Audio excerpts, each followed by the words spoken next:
Michael Kessler and his family. In addition, we're very honored to have Dr. Ray Jayawardena, Johns Hopkins University's new provost, less than 10 days in his new role, and I think in some sense his first chair, the first chair that he will be accepting. I assume he'll be accepting. But we're very happy that he's able to join us here today on behalf of the university to help with this important celebration and recognition.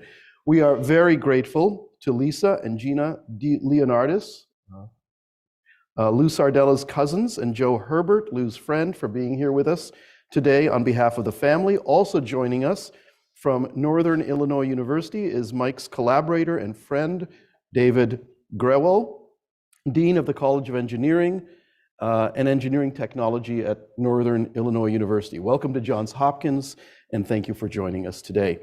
Although they could not be with us here in person today, we do know that there are many additional members of the Sardella family watching online, and we thank each of you for being with us as well. A department headship is a special type of endowed professorship that recognizes academic leadership and scholarly contributions of the holder and occupies a pivotal position at the school by ensuring that the department advances and flourishes as an academic unit. This transformative endowment to establish the department headship is an essential cornerstone that supports the growth of the department, school, and the university as we strive for ever greater accomplishment and seek preeminence. The dedication and installation of the professorship is a particularly wonderful moment in the life of an institution. It allows us to recognize the generosity of our friends, as well as the distinguished career and great personal devotion of a particular faculty member. I also want to recognize the generous support that the late Louis M. Sardella has made in the future of our school and in our ability to effect positive change in the world by creating this professorship and two others held by Tsahue Jeff Wang, and I think there's Jeff over there, and Charles Meneveau, professors of mechanical engineering. Now, this funding makes it possible for us to encourage our best faculty to continue doing great research, teaching, and translation. A little background on Lou Sardella. He received his bachelor's degree from Johns Hopkins in mechanical engineering in 1969. He was born and raised in Baltimore, just west of campus in Hampton. He had an early connection to Johns Hopkins. His father taught Italian at the Peabody Conservatory, though it was not yet incorporated into JHU. He attended the School of Engineering on a full senatorial scholarship, played soccer, and was a member of the Kappa Alpha fraternity. He was a lifelong fan of Hopkins men's lacrosse, and we're told he only missed a few games since graduating from Hopkins.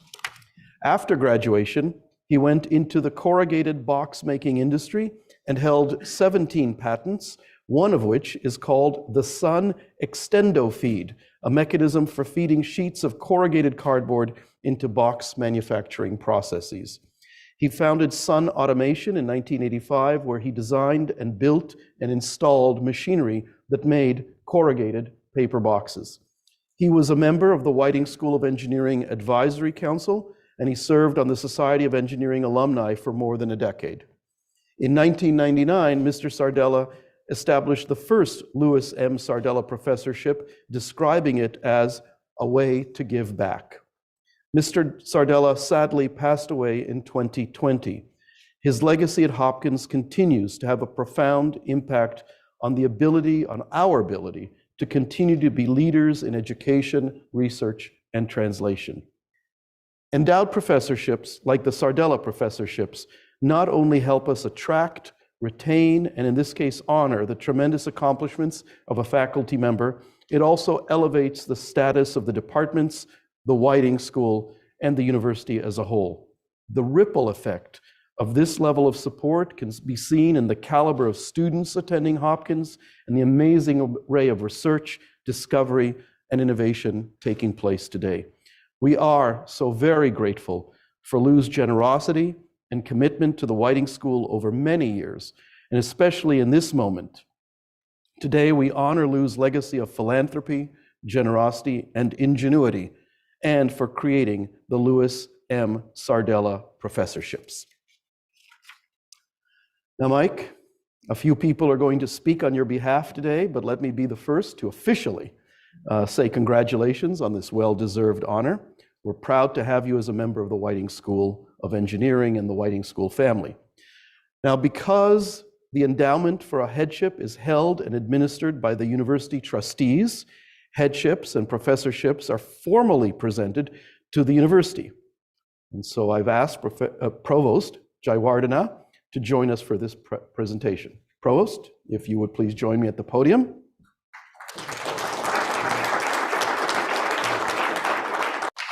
I will tell you that I actually love the formality of these kind of ritualistic moments in the life of the university.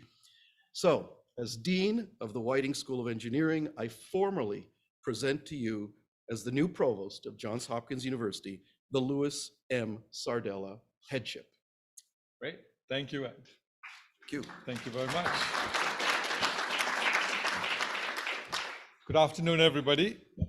Good afternoon. It is my distinct pleasure to accept the Louis M. Sardella Headship formally on behalf of Johns Hopkins University, and to celebrate Professor Michael Kessler as the inaugural holder of that honor. I would like to echo Ed's comments and express my deep gratitude to Lou Sardella and his family, and to recognize Mr. Sardella's tremendous generosity over the years in supporting Johns Hopkins and our faculty. As Dean Schlesinger mentioned, I've been on the job for exactly 1 week, and I'm delighted to be here to participate in this incredible event as one of my first official acts as provost. That's not only because we get to honor exceptional faculty members like Professor Kessler, but also because I know what it means to have an investment like this for an institution like Johns Hopkins, the kind of impact it will have for decades and centuries to come. Of all the gifts that a university receives, few make a more profound and lasting difference than the creation of endowed professorships. It represents an enduring source of the university's excellence and impact, and enables us to recruit, retain, and support the world's finest scholars.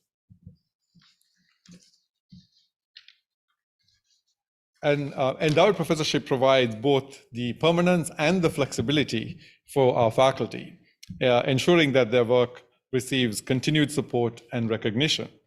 Those who hold endowed professorships at Johns Hopkins are leaders in their fields. They are the pioneers charting new courses of discovery, and they attract the brightest and most promising students here to our campus. And these are the faculty members who bring prestige, honor, and stature to Johns Hopkins' name, and their work makes this a preeminent university that it is. And the ability of these faculty members to expand frontiers of human knowledge comes in no small part from the robust support that an endowed professorship provides. The appointment of Dr. Kessler as the inaugural recipient of this third Louis M. Sardella professorship is especially appropriate given his role as the chair, the head of material sciences and engineering, and because of the extraordinary contributions that he has already made across multiple research areas. It is a privilege to help celebrate this very special moment in Dr. Kessler's professional life, and also the distinguished history of the Whiting School of Engineering, which, in case you haven't noticed, is poised to reach even greater levels of distinction in the coming years. And I'm sure you'll hear a lot more about it from Dean Schlesinger and others. So Michael, warmest congratulations to you on behalf of the university for this tremendous honor. We look forward to your continued leadership and success in the years ahead. And thank you again to the Sardella family for all of your splendid gifts to Johns Hopkins. Thank you.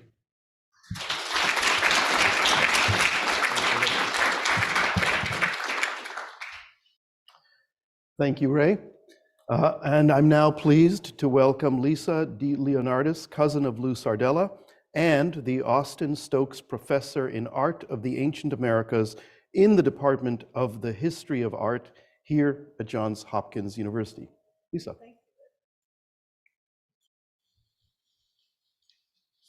Good afternoon.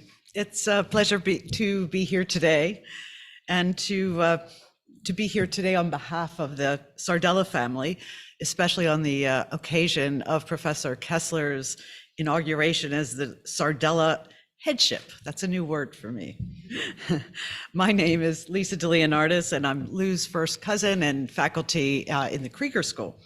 I think we can all agree that October is an incredibly busy time in the semester for both students and faculty alike, one that has us preoccupied with our academic responsibilities. But if we step out of our scholarly cocoons, we also see great tension in the world today. So it's important to pause and to be grateful for the opportunities that we have at our wonderful university.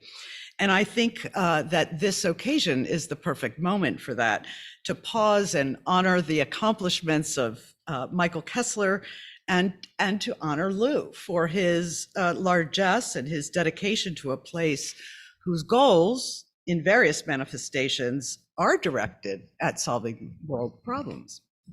So with the chill of the autumn in the air, I'm reminded of what Lou would likely be doing at this moment. There's no doubt that he would be Monday morning or Monday afternoon quarterbacking the Ravens game from last night, although he would probably be gloating a little given their victory. I am certain he would still be kvetching about the Orioles playoffs and what they must do next year to win the pennant. Undoubtedly, he would be anticipating the lacrosse season, as he was never without great admiration for our Blue Jays and all of the sports teams. Now, of course, football season would bring him to Baltimore and likely to campus for meetings and lunches. He was a sincere, personable guy, and he'd like to know what was going on in the field and what professors and their students were doing, what they were working on. And Charles and Jeff will both tell you that, and I could attest, that Lou was intellectually curious, and the questions that he fired off were sincere. They were sincere inquiries about what was new in the field or what was new in development. And very much in line with Lou's character, the question of what was necessary to get things done, to make things happen. So at this time, we would also be exchanging emails or texts about our Thanksgiving dinner, which served every year as our annual reunion. Our dinners are large, as my sister will attest, and she's here, you can ask her. They're also very lively, and Lou was always there unless he was traveling. There was no subject, and there still isn't any subject that is off limits at these family gatherings, including predictions about who would win the presidential election, or one of Lou's favorite questions: who in the room actually used their undergraduate degree? Now, and this is definitely a Louism, it seems like a simple question, but it always stirred debate, indirectly about the state of education, but mostly it was about productivity, how you applied what you learned after university. But Lou was also invested in what he did while he was a student. And this is a little understated in his biography. Some of you may have heard that as an undergraduate here at Hopkins, Lou continued to mentor students from his former high school, which was Poly. He was very much invested in giving the next generation a leg up, in identifying who the next generation would be. And this was something he did long before he was financially successful. So to the students in the room, I think you're lined up back there, and at the risk of sounding preachy, until you go on to secure your 18 or 20 patents in the field, just remember that there are many ways to nurture the discipline until you get there, and mentoring is one of them, and it's one that matters. Lastly, and I have said this before, and I will repeat it for Michael's knowledge, all of this reciting of Lou's accomplishments, in his bio and in my telling, the inventions and the patents, the benevolence and the problem solving would likely have made Lou a little bit uncomfortable. He was an unpretentious person, but he would be especially pleased with the Whiting School and the future scholarship that Michael Kessler promises. So on behalf of Lou's family and friends, we all wish you the very best, Michael. Thank you.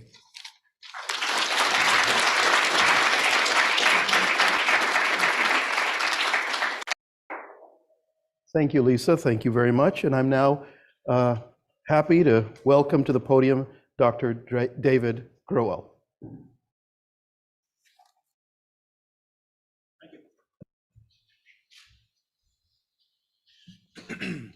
Well, good afternoon, everybody. And this is my first time to Johns Hopkins. And me and my wife walked around the campus this morning, and you're very lucky to have a campus this beautiful. It is absolutely gorgeous. And I've been told the weather is like this every day. And so we really greatly enjoyed it. We had a wonderful dinner with Dr. Kessler and his wife, Michelle, last night, and had a great time remembering all the times that we've been together. I've known Dr. Kessler for over 20 years. After working in industry at Emerson Electric for 14 years, even though my wife warned me about coming back to academia, I came back to academia. And me and Mike were young professors. Believe it or not, we were both young at one time, particularly me. And we were at the young faculty orientation in Raymond Garden with all the butterflies and everything. And we just happened to run into each other and started to talk about the research that we'll end up doing. And we both were working in the area of plastics, polymers. And that started many, many years, over 20 years of research together.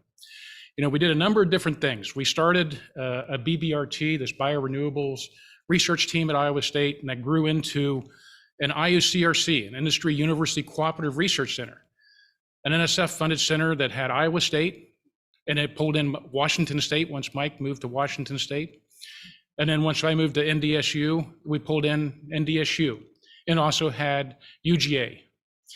And that center had over 40 companies from Hyundai, Ford, ADM, 3M, GM, just about every company you could think of, BASF, Amazon, Dr. Pepper Keurig, you know, if I could rattle them off.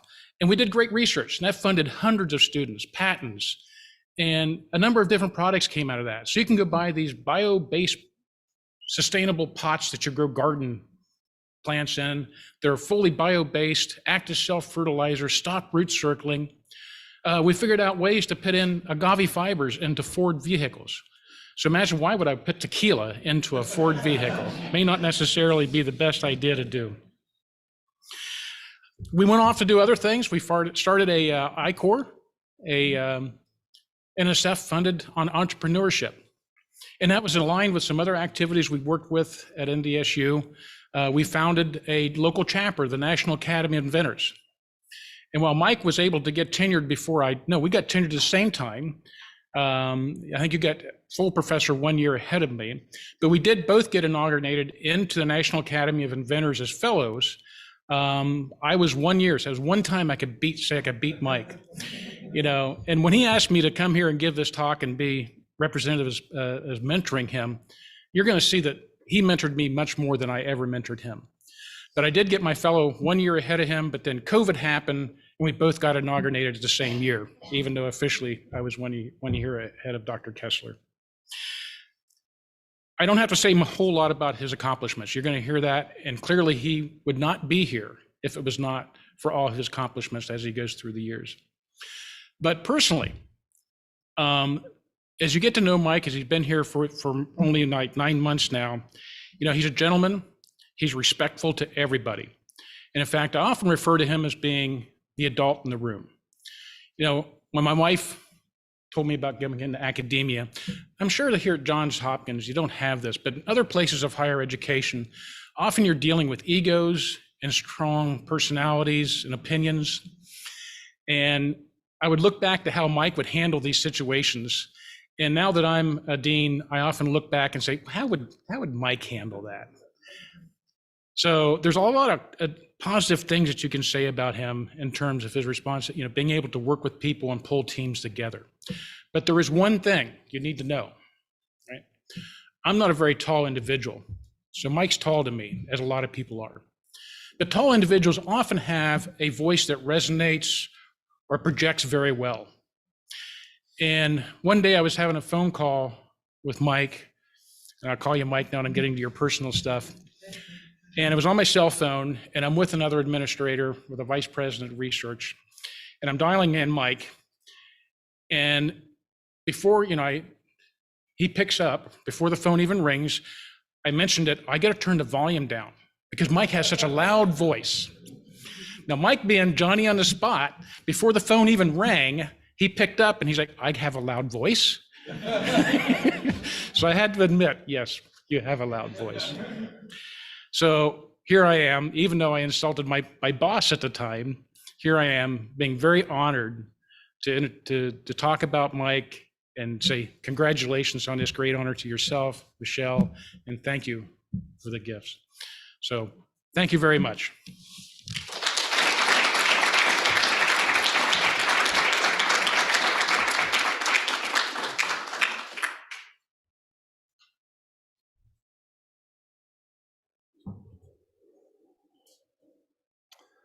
Well, thank you, David. And you didn't tell the part about where Christine was standing in the back of the inauguration or in the induction ceremony at National Academy of Inventors. And the first time you went across the stage and the person in front of her said, North Dakota, that's interesting that someone is getting the national inducted from North Dakota. And then when the second one of us came across, they just blew a gasket that it was two people from North Dakota. So, well, thank you everyone for coming. I love how Johns Hopkins celebrates these endowed positions. We really know how to celebrate here, and that's I think a great thing. Let me first say how thrilled I am to be here and to be a part of Johns Hopkins and to lead just an amazing department of material science and engineering and to be a part of this phenomenal community of scholars and researchers. Let me start by recognizing my wife, Michelle. I couldn't have had the career I've had or made the moves that I've made without the tremendous support and dedication and sacrifices that she's given. It's also wonderful to have my youngest son, Caleb, here. So Caleb, thank you. It's not easy to move in the middle of high school across the country, but Caleb's had a great attitude and really has taken it on with great spirit. Our two older kids, Ethan and Kara, are in college and can't join us today, but this headship it isn't just for me; it's for our family. And so thank you, Michelle and Caleb, for making this journey possible. Your support means everything. Dean Schlesinger, thanks for hiring me. Thanks for entrusting me with this named headship. I'm already learning what wise leadership looks like, and I'm excited to be part of your vision for the Whiting School's path to preeminence. Provost Jaiwardena, welcome to Johns Hopkins. It's great to be the first event on your many future events. Now, I may be mistaken, but I think I read that you were involved in the community that had a hard decision about Pluto. Pluto, is not a planet anymore, right? So I've thought about that and thought, in academic administration, you have to make hard decisions. And I think if I ever have to get advice on, a consequential decision, I can't think of anyone better to turn for tough decisions and what I'll call truly out-of-the-world advice. So hopefully I can come to you for that. David, your friendship and collaboration all these years has been very meaningful. And it means a lot that you're here to celebrate this with us over 20 years. And I've really enjoyed working with you. It's also wonderful to have Christine, his wife.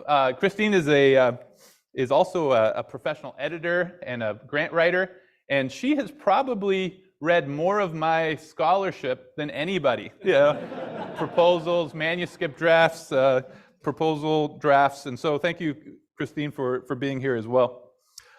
Lisa, thank you for representing Lou and the Sardella family.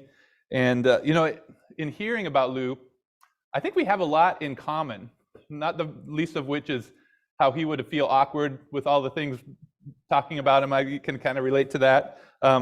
He was an avid skier, I saw, and I also grew up skiing and enjoy that. Lou was a soccer fan and played at Hopkins. I also like soccer, and I played it in college. And Lou studied engineering mechanics and then mechanical engineering at University of Maryland. I got a degree in mechanical engineering and then studied theoretical and applied mechanics for my graduate degrees. And so we've got that in common.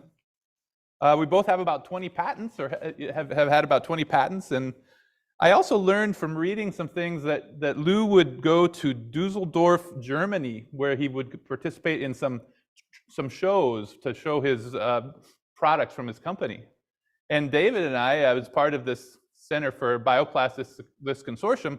We went multiple times to Dusseldorf to a big plastics expo to try to recruit companies to be part of our consortium. So just a lot of, yeah, maybe so. Anyway, I'm so grateful for the generosity that Lou provided, you know, both during his life and through his estate. The scholarships, the endowed faculty, this headship really have an exciting impact on Johns Hopkins. I was reminded just last week as we were at the new building in downtown on Pennsylvania Avenue, and the impact that philanthropy has on this university. It's very appropriate at Johns Hopkins, which started because of a philanthropic gift, the largest of its time, by Johns Hopkins, would continue to have such an impact because of philanthropy, and this is just a great example of the impact. I also want to thank the faculty and the staff in the Department of Material Science. I really rolled snake eyes when I got here, if that's good. I lucked out with having such a collaborative, talented, collegial department to come into. So I appreciate you being here, and I'm really grateful for the opportunity to lead that department.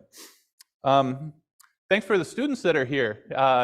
You know, last semester I invited all of the PhD students out for dinner, and the one rule is we had to go to a different restaurant with each group because I wanted to explore Baltimore. But I learned a number of things about the students and what their experiences have been and what their passions are. I also learned that they are a lot smarter than I am, and not the least of which is because they chose to study material science and engineering early in their careers. It took me a little longer to realize that the most captivating and important problems lie within the field of material science and engineering. Our students studying material science, they really are developing the skills that they'll need to define the future of human civilization and save the world. Just that. Let me start with human civilization. Yes, human civilization. You know, as an art historian, I'm going into territory I probably don't know, but it's not a coincidence, I think, that throughout history, from the Stone Age to the Bronze Age to the Iron Age, that civilization is defined by the materials that are used, and that this is because significant leaps in human civilization have been propelled by fundamental breakthroughs in materials. And I don't know exactly what historians will say the age we're in now. Maybe it's the Silicon Age, maybe it's the Polymer Age, but maybe it's an age that's will be defined by a as yet unimagined material awaiting to be discovered by our students studying material science today. But I wanted to take a little bit of time with those thank yous in place to share a little bit about my journey. David picked on some of those, but if you'll allow me to just focus on sort of my path to today, and then share a little bit about the general research themes that I've worked in, and how this Sardella headship will enable me to pursue some new opportunities in that area. So with that, let me start by the beginning. I'm originally from South Dakota. I grew up in a little town, under 2,000 people, in a town called Kessler. My dad was a forester, my mom an elementary school teacher. I did not know an engineer. I had a influential teacher who was my chemistry teacher and my physics teacher and my track coach, and he encouraged me to participate in a national physics competition, and then to consider engineering as a career path. And so I did. I went to East Texas, Laterno University, where I studied mechanical engineering. And it was at Laterno University that I had some very inspirational mentors, some teachers, some professors that really guided my future. One in particular was Dr. Lee, B.K. Lee. Usually engineers you think is not so passionate, but Dr. Lee, he was passionate. And as I took mechanics and materials from Dr. Lee, I thought, that's what I want to do. I want to teach engineering at the college level. And so I decided to go to graduate school. I decided to go to the University of Illinois. It was the one school that offered me a teaching assistantship rather than a research assistantship. And I didn't really know what I wanted to do for my thesis, but I knew I wanted to teach. So I went to the University of Illinois at Urbana-Champaign. There I met my wife, Michelle. She was a student in social work. And I taught as a TA. I taught some recitation sections, and I enjoyed that. But there I also got hooked on research. And I decided that I want to teach, but I want to teach at a research university. And I got that research bug. I joined a multidisciplinary team. The project we worked on was to develop a solution to a long-standing problem in materials and in polymers, and that is damage, an accumulation of damage. Specifically, we worked on something we called self-healing polymers. And we published that work in Nature in 2001. And we didn't recognize at the time the groundswell of public interest that would generate. Over 100 different media outlets, major media outlets, from the Washington Post to the National Geographic, picked up on this. Most of the time what they wrote was completely wrong, but it was, the concept was we embedded microcapsules into the polymer matrix. A polymer was an epoxy glassy network, as well as a catalytic trigger. And when the micro cracks from damage propagated through the matrix, it ruptured these capsules, releasing the healing agent into the crack plane, where it would polymerize and repair the damage. So that was the basic idea. The highlight, though, of all of the media press that we got was Jay Leno. You know, the Tonight Show with Jay Leno? Well, one of his monologues was, researchers at the University of Illinois have discovered a plastic that can heal itself. Do you know what that means? It means that Cher can live forever. So that was the pinnacle of my scientific career. Well, I graduated from Illinois and took my first faculty position at the University of Tulsa, Department of Mechanical Engineering. That's where our oldest son, Ethan, was born, and had some success in writing grants, supporting graduate students.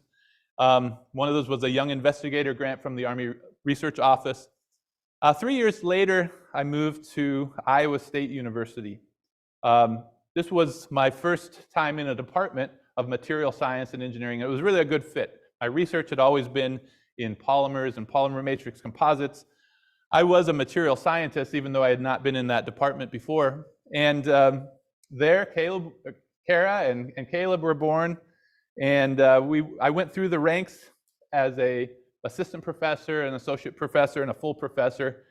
as David mentioned, at new faculty orientation, I met David and we began a long collaboration, along with another faculty member, Rich Larock, who also worked in bio-based polymers. And so it was there at Iowa State, I began to shift my research from synthetic polymers to bio-based polymers. I'll talk a little bit more about that in a bit. And as I continued, my research program grew. I had success with a number of funding agencies, and I got a pretty large research group. And what I found is that I was spending a lot of my time leading and managing that group. And I actually enjoyed that. And I thought, you know, I'd like to take this administrative side to the next level. And so when the opportunity in 2013 came to lead a school of mechanical and materials engineering at Washington State, I made that move. And so I moved. Some of my research group came with me, some finished out at Iowa State, and I moved to Washington State University as the director of the School of Mechanical and Materials Engineering. And that was a really good leadership experience for me. I continued to have a scholarly effort, but most of my effort was put into the administrative side of running that school. It was a school with 4 campuses, the main campus in Pullman, and then we had 3 branch campuses, 2 on the west side in Everton and Bremerton, Washington, and 1 in the Tri-Cities, and 2 academic programs in mechanical engineering and in material science and engineering. So that was a nice fit for me because I had been in mechanical engineering and then I had been in material science and engineering. I was there for 4 years. During that time, David and I launched the Center for Bioplastics and Biocomposites that you already heard about. And that was a great way to really work on projects that were of value to industry. And there's nothing harder than trying to find a research project that 30 or 40 companies can all agree on that's what we ought to fund. And so coming up with projects, what we call pre-competitive research topics that we could focus on. But it brought together, 40 faculty at WSU and Iowa State, many different departments, many different companies working on that work. From Washington State University in 2017, I made the move to Fargo, North Dakota. The first winter we were in Fargo, we realized we bit something off that we didn't realize. But Fargo and North Dakota State University was a good fit. Having been in South Dakota and been at Iowa State as well. As the dean of the College of Engineering there at NDSU, we had 8 departments and 12 undergrad programs, about 120 faculty and staff, just about almost 3,000 students. And that was a great experience. During that time, I was kind of running on momentum on my research. I didn't move any students with me from Washington State to North Dakota State. Some finished out their work. And I thought that I was going to just be an administrator, that was sort of the end of my research, my time as a researcher. And I missed the research side. I missed being closer to the domain work. And so in January, when the opportunity to come to Johns Hopkins University, what was motivating for me was the impact that I felt I could have working with faculty and with students that are at the very leading edge of their field, and to get a little closer to the research and the academic discipline again. So I joined here in January. Michelle and Caleb joined me after our daughter graduated from high school in May, and it's been a tremendous opportunity, a tremendous 9 months so far. Do a little bragging on the department. We've got a great department, one of the top departments in the country. This graph shows the research dollars per faculty on the y-axis. So the third highest funding level in the country of material science departments. And the x-axis is a scholarly research index that's based on publications and citations and things. So we're really up there in the top right corner, and it's a great group of faculty. The work that I've been working on has been, through my career, has been focused on this central theme of processing and characterization of polymers and composites. And I'll just show basically 5 areas. I use the tools of rheology and thermal analysis. These are things like rheometers that measure how a material changes to strain rate and temperature, and transitions that occur as a function of temperature. These are tools that I use a lot in our research. Some of the work that we've worked on is in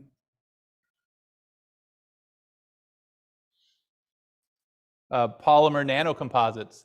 So polymers that I actually brought some samples that I'll just, sometimes as a material scientist, you can show an actual material, and that adds a little bit of something to the material. So, for example, this is a polymer, a network. It's an epoxy. This is one molecule. All of the polymer chains are bonded together, essentially. This is a very tough material. I could throw this against a brick wall and it wouldn't break, but it's still a glass and it's still brittle. But what we've found is that we can modify the behavior of this material by adding very small loadings of nanomaterials if they're properly functionalized, changing the phase. So what this shows is the neat resin, and then with additions of these nanoparticles that have been functionalized, just to give an example of polymer nanocomposites and how properties can be changed. I didn't show the previous slide, but basically high temperature polymers. So this is something called a bismuth imide. It's a carbon fiber reinforced material. This is the material that's used in the Joint Strike Fighter by the Navy. What we were working on was coming up with resins that would have very low viscosity, like water, that could be injected into damage, delamination damage, and then could cure and have a high use temperature when it's done. Bio-renewable polymers. This is some of the work. These are some polymers that are made not from petroleum, but from vegetable oils. So oils like modified linseed oil, modified soybean oil, corn oil. And they make networked polymers that are glassy, could be used in replacements for, say, epoxy resins. And then finally, multifunctional composites. So work like the self-healing composites that I talked about before, structural capacitors. These would be materials that can both carry mechanical load, but could also store energy and do multiple things at once to gain efficiencies. So in that last topic of multifunctional composites, this is my last slide, is sort of where I'm going next. Some of my most recent work has been in multifunctional liquid crystalline networks. And so these are polymer networks that have an order. It's not a crystalline order, it's a liquid crystalline order, but it's networked together. And with these polymers, you can create shape memory polymers.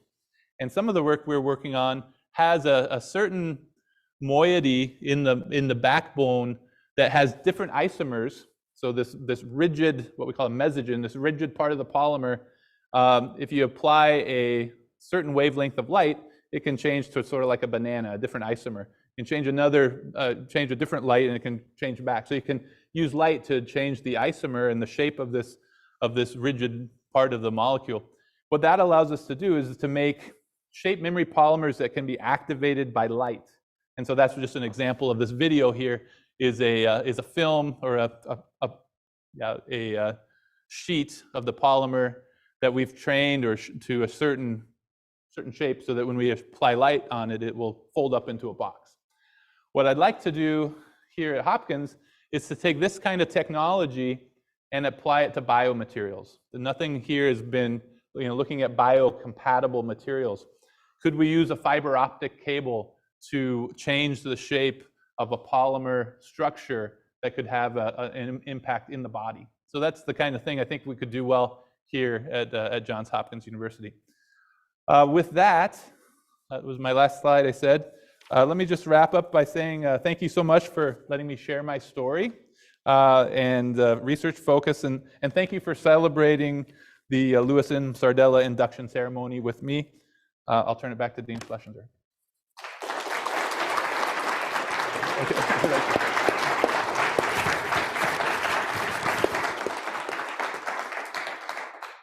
Thank you, Michael. Thank you very much for those wonderful remarks and for giving us a taste of why, indeed, you are so deserving of this recognition and this honor. As a souvenir, if you will, of this event today, we'll give you this. And I'm just checking, yeah, it's all spelt right. All right. All right. But thank you. Congratulations. Thank you.